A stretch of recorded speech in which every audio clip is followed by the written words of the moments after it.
Were the early Islamic wars all about religion? The answer is far more complex and surprising than you might think. Let's peel back the layers of history and uncover what really drove these conflicts, from strategic ambitions to a deep-seated struggle for justice. When you hear the word jihad, what comes to mind? For many, it's a loaded term, often equated solely with holy war. But linguistically, jihad simply means to strive or to struggle. This striving can take many forms. Many scholars describe the most important form as the greater jihad, the internal, spiritual struggle against one's own ego, laziness, negative desires, a daily effort to become a better person.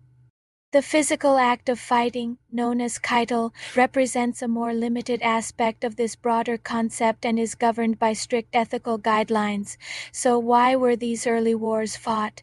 To understand this, we have to go back to the beginning.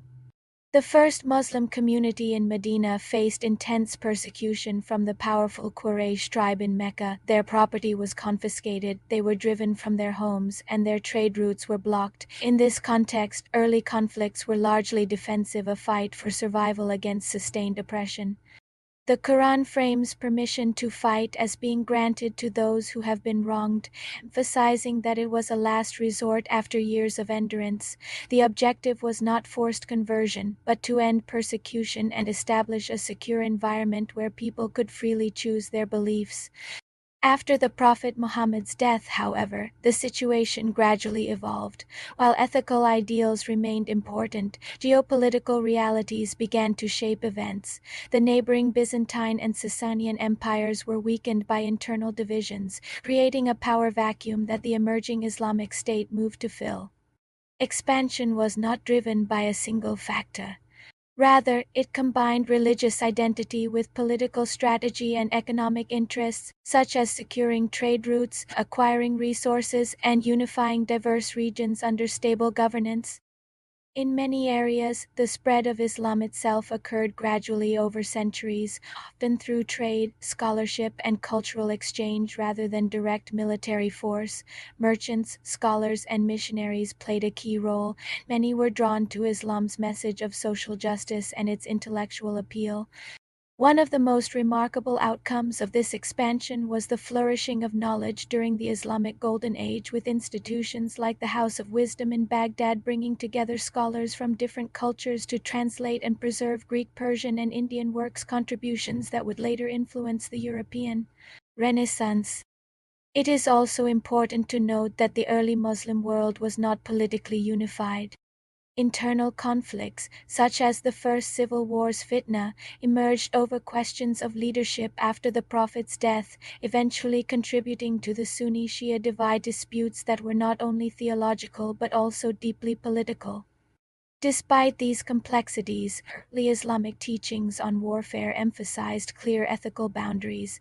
Non-combatants such as women, children, and the elderly were not to be harmed. Destruction of crops and unnecessary damage was discouraged. Treaties were to be honored.